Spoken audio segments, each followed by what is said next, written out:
നിയമസഭാ തിരഞ്ഞെടുപ്പ് നടന്നുകൊണ്ടിരിക്കുന്ന ഹരിയാനയിലും ജമ്മു കശ്മീരിലും ബി.ജെ.പി. ബഹുദൂരം പിന്നിലാണെന്ന് കോൺഗ്രസ് നേതാവ് സച്ചിൻ പൈലറ്റ്. തിരഞ്ഞെടുപ്പിൽ മുന്നേറാൻ കഴിയാത്ത ഈ നിരാശയിലാണ് ബി.ജെ.പി. പ്രതിപക്ഷ നേതാവ് രാഹുൽ ഗാന്ധിയെ നിരന്തരം വിമർശിച്ചുകൊണ്ടിരിക്കുന്നതെന്നും അദ്ദേഹം അറിയിച്ചു. ബി.ജെ.പിക്കെതിരെ രൂക്ഷമായ ആക്രമണവും സച്ചിൻ പൈലറ്റ് നടത്തി. ബി.ജെ.പി. നേതാക്കൾ രാഹുൽ ഗാന്ധിക്കെതിരെ അടിസ്ഥാനരഹിതമായ കാര്യങ്ങൾ സംസാരിക്കുകയും മോശമായ ഭാഷ ഉപയോഗിക്കുകയും ചെയ്തു. ഇത്തരം പരാമർശങ്ങൾ നടത്തുന്ന നേതാക്കൾക്കെതിരെ ബി.ജെ.പി. ഉന്നത നേതൃത്വം നടപടിയെടുക്കുന്നില്ലെങ്കിൽ കാവി പാർട്ടിയുടെയും സർക്കാരിന്റെയും ചിന്താഗതി ജനങ്ങൾ മനസ്സിലാക്കണമെന്ന് കോൺഗ്രസ് നേതാവ് പറഞ്ഞു. നേതാവിന്റെ വാക്കുകൾ ഇങ്ങനെയാണ്: അവരെ നയിക്കുന്നവർ അവരെ തള്ളിപ്പറയുകയും ശിക്ഷിക്കുകയും ചെയ്യുന്നില്ലെങ്കിൽ അതിനർത്ഥം അവരും ഈ പ്രസ്താവനകൾ ശരിയാണെന്ന് അംഗീകരിക്കുന്നു എന്നാണ്. ഇത് ഇന്ത്യ ഗവൺമെന്റിന്റെയും ബി.ജെ.പിയുടെയും ചിന്തയാണെന്ന് നാം മനസ്സിലാക്കണം. എന്ത് തന്നെയായാലും ഞങ്ങൾ ഇതിനെ ശക്തമായ ഭാഷയിൽ എതിർക്കും. പുതിയ കേന്ദ്ര സർക്കാർ അധികാരത്തിൽ വന്ന് 100 ദിവസം പിന്നിട്ടെങ്കിലും നിർഭാഗ്യവശാൽ അവർക്ക് ഇതുവരെ ഒന്നും ചെയ്യാൻ കഴിഞ്ഞില്ലെന്നും കേന്ദ്രത്തെ ലക്ഷ്യമിട്ട് കോൺഗ്രസ് നേതാവ് വ്യക്തമാക്കി. സർക്കാർ ഒരു പ്രഖ്യാപനം നടത്തുന്നു, തുടർന്ന് യു-ടേൺ എടുക്കുന്നു. നിർഭാഗ്യവശാൽ ഈ 100 ദിവസത്തിനുള്ളിൽ അവർക്ക് ഒന്നും ചെയ്യാൻ കഴിഞ്ഞില്ല. സംവരണത്തിനുള്ള വ്യവസ്ഥയില്ലാത്ത ലാറ്ററൽ എൻട്രിക്കുള്ള ബില്ലാകട്ടെ, വഖഫ് ബില്ലിന്റെ കാര്യമാകട്ടെ, എല്ലാം അങ്ങനെ തന്നെ.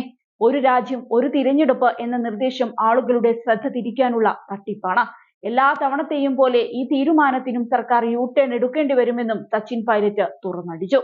പ്രതിപക്ഷ നേതാവ് രാഹുൽ ഗാന്ധിക്കെതിരെ ഭീഷണിയുമായി ശിവസേന ഷിൻഡെ വിഭാഗം എം.എൽ.എ അടക്കമുള്ളവരായിരുന്നു കഴിഞ്ഞ ദിവസം രംഗത്ത് വന്നത്. രാഹുൽ ഗാന്ധിയുടെ നാവ് അരിഞ്ഞു കളയുന്നവർക്ക് 11 ലക്ഷം രൂപ പാരിതോഷികം നൽകുമെന്നാണ് ശിവസേന എം.എൽ.എ സഞ്ജയ് ഗെയ്ക്വാദ് വാഗ്ദാനം ചെയ്തത്. ഇന്ത്യയിലെ സംവരണം അവസാനിപ്പിക്കുന്നതിനെ കുറിച്ച് രാഹുൽ ഗാന്ധി സംസാരിച്ചെന്നാരോപിച്ചാണ് സഞ്ജയ് ഗെയ്ക്വാദിന്റെ ഈ ഭീഷണി. അതേസമയം ജമ്മു കശ്മീർ നിയമസഭാ തിരഞ്ഞെടുപ്പിന്റെ ആദ്യഘട്ടത്തിലെ വോട്ടിംഗ് അവസാനിച്ചപ്പോൾ പോളിംഗ് ശതമാനം പ്രതീക്ഷിച്ച നിലവാരത്തിലേക്ക് ഉയർന്നില്ല. ആദ്യഘട്ടത്തിലെ വോട്ടിംഗ് ശതമാനം 2014 തിരഞ്ഞെടുപ്പിലെ വോട്ടിംഗ് ശതമാനവുമായി താരതമ്യം ചെയ്യുമ്പോൾ കുറവാണെന്നാണ് തിരഞ്ഞെടുപ്പ് കമ്മീഷന്റെ കണക്കുകൾ പറയുന്നത്.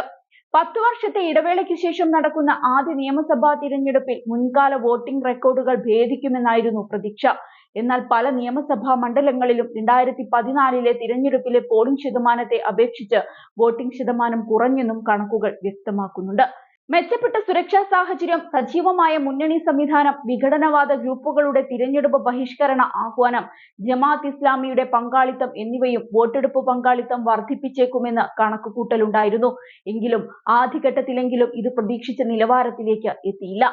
ആദ്യഘട്ടത്തിൽ 24 സീറ്റുകളിലേക്കാണ് പോളിംഗ് നടന്നത്. ഇവിടങ്ങളിലായി ആകെ 61% പോളിംഗ് രേഖപ്പെടുത്തിയതായി തിരഞ്ഞെടുപ്പ് കമ്മീഷൻ അറിയിച്ചു. 2014 നിയമസഭാ തിരഞ്ഞെടുപ്പിൽ ബഹിഷ്കരണ ആഹ്വാനങ്ങളും ചില നഗര സീറ്റുകളിൽ മോശം പങ്കാളിത്തവും ഉണ്ടായിട്ടും 66% പോളിംഗ് രേഖപ്പെടുത്തിയിരുന്നു എന്നതും ശ്രദ്ധേയമാണ്. അതേസമയം ജമ്മു കശ്മീരിൽ കഴിഞ്ഞ 35 വർഷത്തെ വോട്ടിംഗിന്റെ എല്ലാ റെക്കോർഡുകളും തകർത്തായിരുന്നു ഇക്കഴിഞ്ഞ പാർലമെന്റ് തിരഞ്ഞെടുപ്പിലെ വോട്ടിംഗ് ശതമാനം. ദോഡ, റംബാൻ, കിഷ്ത്വാർ എന്നീ 8 സീറ്റുകളിൽ പോളിംഗ് പാറ്റേൺ ഏറെക്കുറെ സമാനമായി തുടരുമ്പോഴും ദക്ഷിണ കശ്മീരിലെ 16 സീറ്റുകളിൽ 8ലും പോളിംഗ് ശതമാനം കുറയുകയാണുണ്ടായത്. അതേസമയം പാർലമെന്റ് തിരഞ്ഞെടുപ്പിലെ പങ്കാളിത്തം നിയമസഭാ തിരഞ്ഞെടുപ്പിലും വോട്ടിംഗ് ഗണ്യമായി ഉയരുമെന്ന പ്രതീക്ഷ ഉയർത്തിയിരുന്നു.